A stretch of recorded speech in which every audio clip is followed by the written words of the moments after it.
votes obtained. Bangladesh 99. Andreas Kakuris 91. क्या दुनिया के कुछ देश एसी कमरों में बैठकर यह तय करेंगे कि हमारे भारत की सीमाएं सुरक्षित रहेंगी या नहीं? क्या कुछ विदेशी ताकतों और उनके पाले हुए मोहरों के इशारे पर हमारे देश की सरहदों को घुसपैठियों, तस्करों और देश के दुश्मनों के लिए हमेशा हमेशा के लिए खुला छोड़ा जा सकता है? और सबसे बड़ा सवाल यह है कि क्या आज का यह नया और आत्मनिर्भर भारत इस खोखले अंतर्राष्ट्रीय दबाव के सामने घुटने टेक देगा, या फिर कूटनीति के मैदान में कोई ऐसा ब्रह्मास्त्र चलाएगा जो दुश्मनों के सारे नापाक मंसूबों को राख के ढेर में बदल देगा? नमस्कार दोस्तों, आज के इस बेहद गंभीर, विस्तृत और गहराई से भरे रणनीतिक विश्लेषण में आपका स्वागत है। आज हम जिस ज्वलंत मुद्दे पर बात करने जा रहे हैं वह किसी आम राजनीतिक या चुनावी बहस का हिस्सा मात्र नहीं है, बल्कि यह सीधे तौर पर हमारी और आपकी सुरक्षा, हमारे देश की अखंडता और भारत की उस फौलादी इच्छा शक्ति से जुड़ा है जिसे आज वैश्विक मंच पर एक बहुत बड़ी और सोची समझी साजिश के तहत चुनौती दी जा रही है। आप इस वीडियो को अंत तक जरूर देखिएगा, क्योंकि आज जो तथ्य हम आपके सामने रखने जा रहे हैं वह देश के मुख्यधारा के मीडिया में भी आपको इतनी गहराई से सुनने को नहीं मिलेंगे। भारत और बांग्लादेश की सीमा को लेकर संयुक्त राष्ट्र संघ ने एक ऐसा अप्रत्याशित, चौंकाने वाला और बड़ा फैसला सुनाया है जिसने नई दिल्ली से लेकर ढाका और न्यूयॉर्क तक के कूटनीतिक गलियारों में एक भारी भूचाल ला दिया है।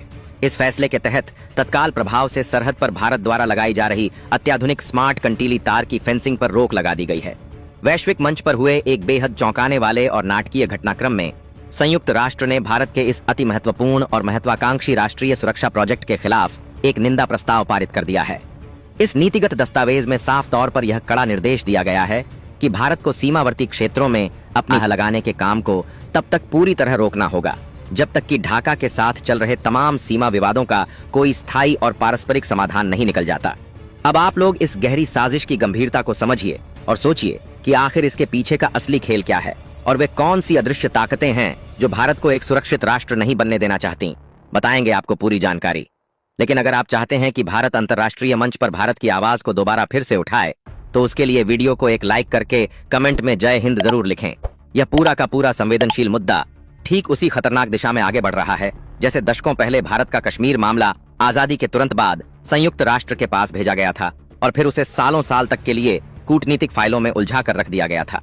सीमा पार बैठे रणनीतिकार, आतंकी आका और उनके पीछे खड़े अंतर्राष्ट्रीय सत्ता के ठेकेदार इस ऐतिहासिक कड़वे सच को बहुत अच्छी तरह से जानते हैं कि एक बार अगर किसी राष्ट्रीय सुरक्षा प्रोजेक्ट पर किसी अंतर्राष्ट्रीय संस्था की रोक लग गई तो उस मुद्दे को दशकों तक ठंडे बस्ते में डाला जा सकता है। इतिहास गवाह है कि इस वैश्विक मंच पर जितने भी सीमा विवाद आज तक गए हैं वे दशकों बाद भी जस के तस लंबित पड़े हुए हैं और उनका कोई ठोस समाधान आज तक नहीं निकला है। दुनिया की यह संस्था बस कागजों पर निंदा करना जानती है, लेकिन जब बात किसी संप्रभु राष्ट्र की सुरक्षा की आती है तो यह संस्था पूरी तरह से पंगु नजर आती है।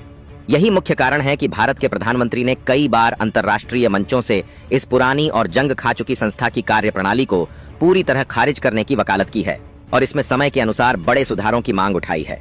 लेकिन वैश्विक महाशक्तियां और खास तौर पर पश्चिमी देश इस सुधार प्रक्रिया में भारत का खुलकर साथ नहीं देते हैं, बल्कि वे इस अंतर्राष्ट्रीय मंच को हमेशा अपने भू राजनीतिक हितों को साधने के लिए एक कूटनीतिक हथियार की तरह इस्तेमाल करते आए हैं। वे चाहते हैं कि विकासशील देश हमेशा उनकी दया पर निर्भर रहें और उनके पास वीटो पावर का चाबुक हमेशा बना रहे। अब इस वैश्विक अड़ंगे के बाद भारत के सामने सबसे बड़ी सुरक्षा चुनौती यह खड़ी हो गई है कि आखिर इस भारी अंतर्राष्ट्रीय दबाव का मुकाबला कैसे किया जाए और अपनी सीमाओं को अभेद्य बनाने का जो संकल्प देश की जनता के सामने लिया गया था उसे कैसे पूरा किया जाए।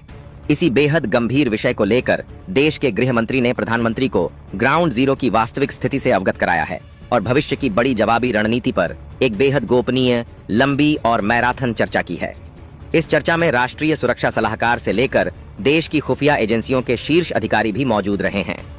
भारतीय नेतृत्व और सत्ता पक्ष के लिए यह मुद्दा इस समय रणनीतिक के साथ साथ राजनीतिक रूप से भी अत्यंत चुनौतीपूर्ण हो चुका है।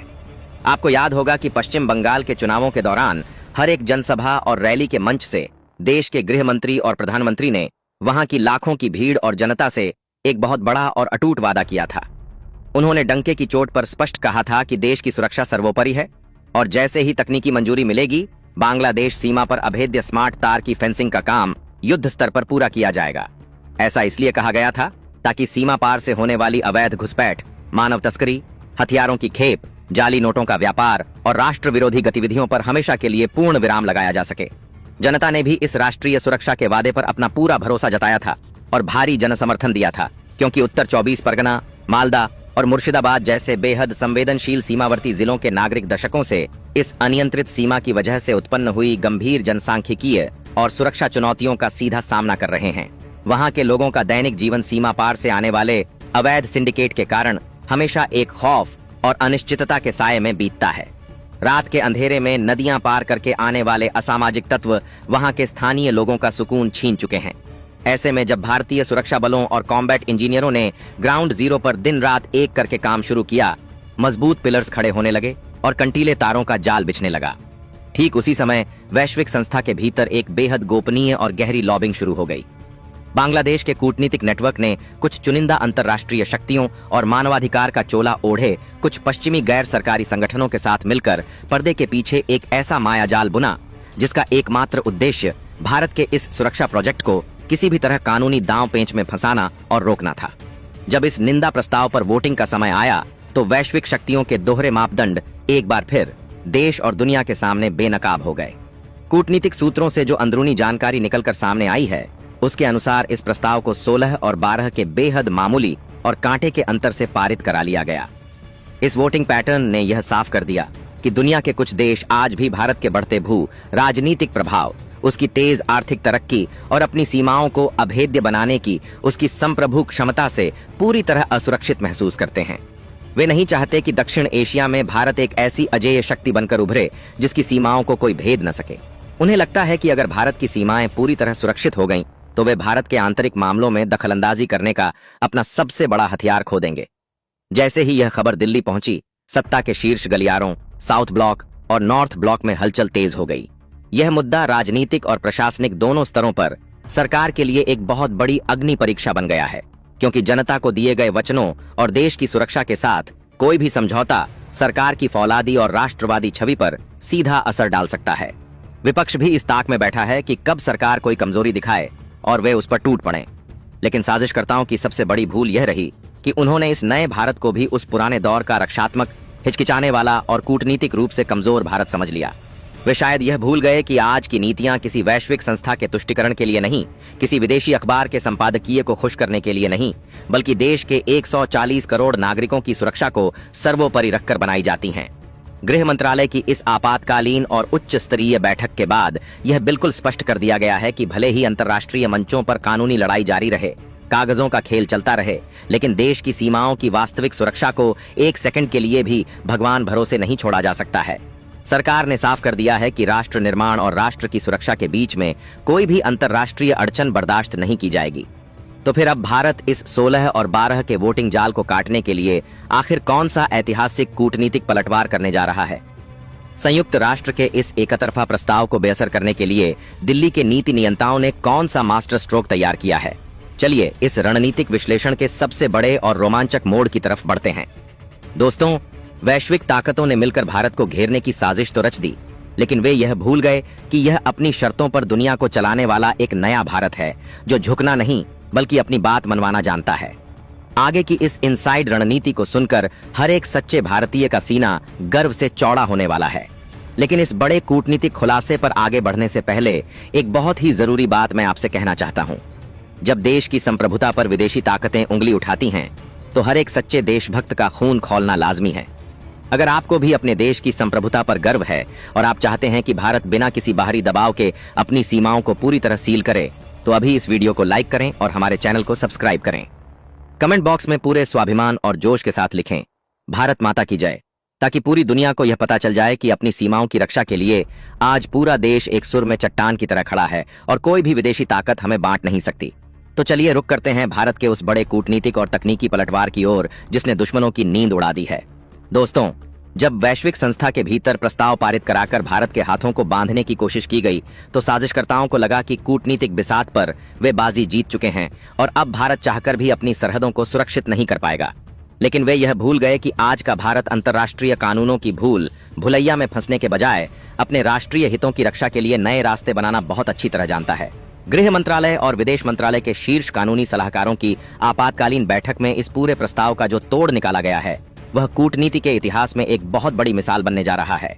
भारत के रणनीतिकारों ने दुनिया को साफ कर दिया है कि संयुक्त राष्ट्र संघ का यह प्रस्ताव महज एक सामान्य संस्तुति की तरह है, जो किसी भी संप्रभु राष्ट्र की अपनी सीमाओं की सुरक्षा करने के बुनियादी और संवैधानिक अधिकारों को नहीं छीन सकता। अंतर्राष्ट्रीय कानून के जानकारों के अनुसार किसी भी देश की सीमा का प्रबंधन, सुरक्षा और वहां होने वाली घुसपैठ को रोकना उस देश का अपना आंतरिक और संप्रभु मामला होता है, जिसमें कोई भी बाहरी संस्था या वैश्विक महाशक्ति सीधे तौर पर हस्तक्षेप नहीं कर सकती।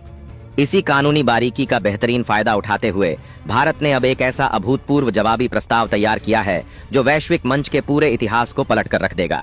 भारत इस मंच पर एक नया ड्राफ्ट पेश करने जा रहा है, जिसमें सीमा पार से होने वाले मानव सिंडिकेट, अवैध घुसपैठ, जनसांख्यिकीय बदलाव और आतंकवाद को सीधे तौर पर मानवाधिकारों का सबसे बड़ा उल्लंघन और क्षेत्रीय स्थिरता के लिए सबसे भयंकर खतरा घोषित करने की मांग की गई है।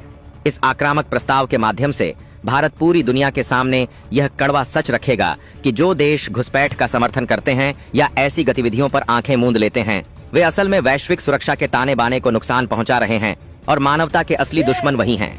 दिल्ली के इस आक्रामक कूटनीतिक रुख ने उन ताकतों के खेमे में भारी हड़कंप मचा दिया है जो अब तक इस रोक को अपनी बहुत बड़ी जीत मानकर खुशियां मना रहे थे। देश के नेतृत्व ने साफ संदेश दे दिया है कि भारत अपनी राष्ट्रीय सुरक्षा के लिए पूरी तरह प्रतिबद्ध है और सीमा पर आधुनिक सुरक्षा बुनियादी ढांचे के निर्माण को किसी भी कीमत पर किसी भी वैश्विक दबाव में आकर रुकने नहीं दिया जाएगा। जब कूटनीतिक स्तर पर यह लड़ाई लड़ी जा रही है, ठीक उसी समय जमीनी स्तर पर भारतीय बलों ने तकनीकी मोर्चेबंदी को और भी अधिक तेज कर दिया है। यहीं पर भारत का वह सबसे बड़ा मास्टर स्ट्रोक सामने आता है जिसने सीमा पार बैठे रणनीतिकारों के होश उड़ा दिए हैं। जहां पर पारंपरिक कंटीले तारों के निर्माण पर कूटनीतिक पेंच फंसाया जा रहा है और रोक लगाई जा रही है, वहां भारत ने अब अपने सर्विलांस ग्रिड को एक्टिवेट कर दिया है। इसका मतलब है कि भारत अब भौतिक तारों की जगह अत्याधुनिक कैमरे, मोशन सेंसर, लेजर वॉल और थर्मल इमेजिंग जैसे आधुनिक उपकरणों की तैनाती को दोगुना कर रहा है। इसके लिए किसी भौतिक बाड़ या लोहे के तार की आवश्यकता नहीं होती है जिस पर कोई अंतर्राष्ट्रीय संस्था रोक लगा सके। यह एक अदृश्य दीवार है, लेकिन यह घुसपैठ रोकने में पारंपरिक लोहे के तारों से भी 10 गुना अधिक प्रभावी साबित होती है। इस फौलादी पलटवार ने यह बिल्कुल साफ कर दिया है कि नए भारत को कूटनीतिक दबाव में लेना अब मुमकिन नहीं है। आप तार लगाने से रोक सकते हैं, लेकिन आप भारत को अपनी तकनीक का इस्तेमाल करने से नहीं रोक सकते। लेकिन दोस्तों, इस कानूनी और तकनीकी मोर्चेबंदी के बाद अब भारत वैश्विक मंच पर एक ऐसा अंतिम मास्टर स्ट्रोक खेलने जा रहा है जिसके बाद सीमा पार बैठे साजिशकर्ताओं का पूरा नेटवर्क हमेशा के लिए ध्वस्त हो जाएगा और वे कभी सिर नहीं उठा पाएंगे। आखिरकार भारत का वह अंतिम कदम क्या है जो इस पूरे विवाद का पर्दाफाश करेगा और देश की सुरक्षा को अभेद्य बनाएगा? चलिए इस रणनीतिक विश्लेषण के सबसे निर्णायक और अंतिम हिस्से की तरफ गहराई से बढ़ते हैं। दोस्तों, अब समय आ गया है उस सबसे बड़े रणनीतिक और कूटनीतिक चक्रव्यूह को समझने का, जिससे अंतर्राष्ट्रीय संस्था के भीतर भारत के खिलाफ बुना गया पूरा का पूरा जाल ताश के पत्तों की तरह बिखरने जा रहा है। सीमा पार बैठे साजिशकर्ताओं ने अपने छोटे से दिमाग में यह सोच लिया था कि प्रस्ताव के सहारे वे भारत को पूर्वी मोर्चे पर बैकफुट पर धकेल देंगे, भारतीय सीमाओं को हमेशा के लिए खुला छोड़ देंगे और घुसपैठ, मानव तस्करी और जाली नोटों के अपने पुराने अवैध सिंडिकेट को दोबारा जिंदा कर लेंगे। लेकिन वे नए और आत्मनिर्भर भारत के उस फौलादी संप्रभु संकल्प को भांपने में पूरी तरह नाकाम रहे जो हर एक वैश्विक दबाव को एक अभूतपूर्व कूटनीतिक विजय में बदलना बहुत अच्छी तरह जानता है। नई दिल्ली के नीति नियंताओं ने यह बिल्कुल साफ कर दिया है कि किसी भी देश की सीमा सुरक्षा और उसके नागरिकों की रक्षा का अधिकार उस राष्ट्र का आंतरिक और सर्वोच्च संप्रभु मामला होता है। दुनिया की कोई भी संस्था, कोई भी स्वयंभू महाशक्ति या कोई भी विदेशी प्रस्ताव किसी संप्रभु देश को अपनी सीमाओं की रक्षा करने से कानूनी तौर पर बाध्य नहीं कर सकता। गृह मंत्रालय और विदेश मंत्रालय के शीर्ष थिंक टैंक ने मिलकर इस वोटिंग जाल को काटने के लिए जो नई नीति तैयार की है, वह अंतर्राष्ट्रीय कानून की किताबों में एक नया और स्वर्णिम अध्याय लिखने जा रही है। भारत अब वैश्विक मंच पर सीधे तौर पर यह सच उजागर करने जा रहा है कि आधुनिक सीमाओं का प्रबंधन केवल कंटीले तारों, ईंट और पत्थर तक सीमित नहीं है। जहां एक तरफ कानूनी दांव पेंचों के तहत भौतिक बाड़ लगाने के काम में रुकावट पैदा करने की कोशिश की जा रही है, वहीं भारत ने ग्राउंड जीरो पर स्मार्ट बॉर्डर मैनेजमेंट के तहत एक ऐसा अदृश्य और अभेद्य डिजिटल चक्रव्यूह एक्टिवेट कर दिया है जिसकी काट दुनिया की किसी भी विरोधी ताकत के पास नहीं है। आप इस तकनीक की ताकत का अंदाजा इसी बात से लगा सकते हैं कि इस आधुनिक सर्विलांस ग्रिड के तहत सीमा पार से होने वाली कोई भी मामूली सी हलचल, अवैध मानव घुसपैठ या सीमावर्ती क्षेत्रों के पास आने वाले किसी भी अज्ञात तत्व को 1 सेकंड के 100वें हिस्से के भीतर डिटेक्ट कर लिया जाता है। यह कोई साधारण तकनीक नहीं है। यह पूरा तकनीकी सुरक्षा जाल सीधे भारतीय कमांड सेंटर और AI संचालित ड्रोनों के साथ 24 घंटे रियल टाइम में कनेक्टेड है। दिन हो या रात, घना कोहरा हो या मूसलाधार बारिश, यह डिजिटल आंख कभी नहीं सोती। जैसे ही कोई संदिग्ध तत्व भारत की इस संप्रभु सीमा के करीब आकर किसी भी प्रकार की शरारत करने की कोशिश करेगा, बिना कोई भौतिक अवरोध पार किए या बिना कोई इंसानी आवाज किए, सीधे हमारे क्विक रिएक्शन कमांडोज के पास लाइव वीडियो और बिल्कुल सटीक लोकेशन अलर्ट पहुंच जाएगा। इसके बाद हमारे जांबाज जवान पलक झपकते ही उस पूरे इलाके की ऐसी अभेद्य घेरेबंदी कर देंगे कि साजिशकर्ताओं को अपनी जान बचाने का रास्ता तक नसीब नहीं होगा और वे वहीं ढेर कर दिए जाएंगे। यह आज का सशक्त, मजबूत और आत्मनिर्भर भारत है, जो अपनी राष्ट्रीय संप्रभुता और अखंडता के लिए कोई भी बड़ा और कड़ा नीतिगत कदम उठाने से 1 इंच भी पीछे नहीं हटता। दिल्ली के सत्ता गलियारों से जारी हुए इस फौलादी फैसले और हमारी सीमाओं पर तैनात वीर जवानों की अटूट मुस्तैदी ने सीमा पार के पूरे नीतिगत और कट्टरपंथी नेटवर्क को यह कड़ा संदेश दे दिया है कि यदि किसी भी दुस्साहसी ताकत ने भारत माता की संप्रभुता को चुनौती देने की हिमाकत की, तो उसका अंजाम अत्यंत विनाशकारी साबित होगा।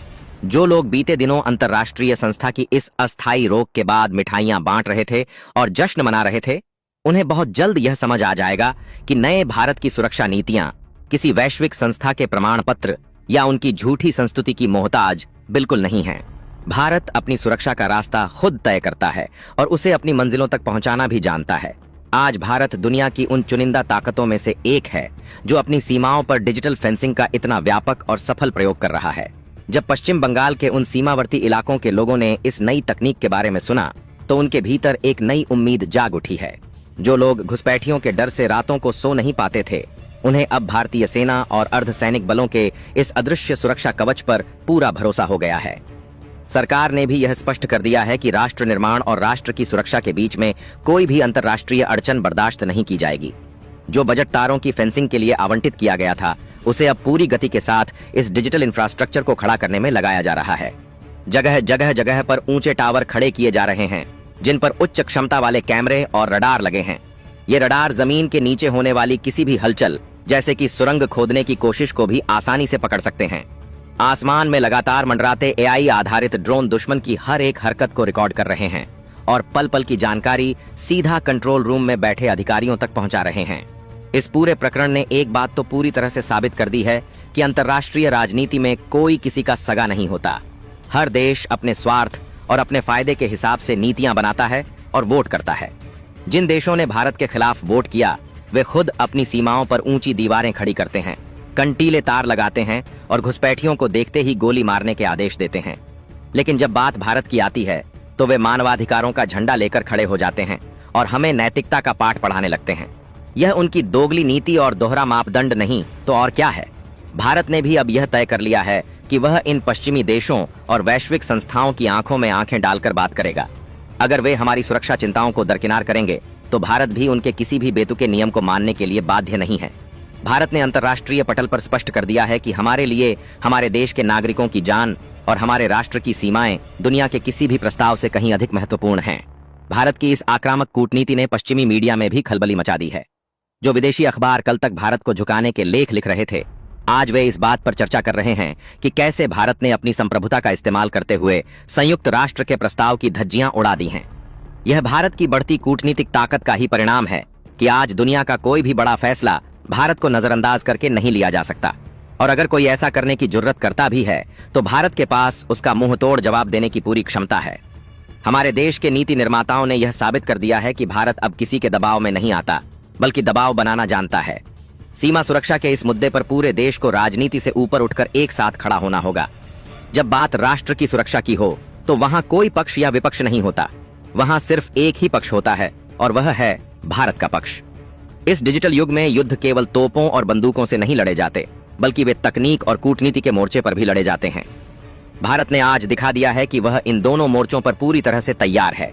हमारे इंजीनियर, हमारे वैज्ञानिक और हमारे कूटनीतिज्ञ दिन रात एक करके देश को सुरक्षित बनाने में लगे हुए हैं। उनकी मेहनत का ही नतीजा है कि आज भारत सीमा सुरक्षा के मामले में एक वैश्विक मिसाल बनने की राह पर है। दुनिया भर के विशेषज्ञ आज भारत के इस स्मार्ट बॉर्डर मैनेजमेंट सिस्टम का अध्ययन कर रहे हैं। कई अन्य देश भी अब भारत से इस तकनीक को खरीदने की इच्छा जता रहे हैं। यह एक बहुत बड़ी कूटनीतिक जीत है कि जिस देश पर पाबंदियां लगाने की कोशिश की गई, आज वही देश दुनिया को सुरक्षा का नया रास्ता दिखा रहा है। दोस्तों, हमें यह नहीं भूलना चाहिए कि हमारी सीमाएं केवल जमीन का एक टुकड़ा नहीं हैं, बल्कि वे हमारे स्वाभिमान और हमारी अस्मिता की पहचान हैं। इन सीमाओं की रक्षा के लिए हमारे जवानों ने अपना खून बहाया है और अपना सर्वोच्च बलिदान दिया है। उनके बलिदान को व्यर्थ नहीं जाने दिया जा सकता। कोई भी विदेशी संस्था हमें यह नहीं बताएगी कि हमें अपनी सीमाओं की रक्षा कैसे करनी है। हमारा देश, हमारे नियम और हमारी सुरक्षा, यह मंत्र आज हर भारतीय के दिल में गूंजना चाहिए। आज समय आ गया है कि हम अपनी सेना और अपनी सरकार के इस साहसिक कदम का खुलकर समर्थन करें। जब देश एक सुर में बोलता है तो दुनिया की कोई भी ताकत उसे अनसुना नहीं कर सकती। यह हमारी एकजुटता ही है जो हमें और भी मजबूत बना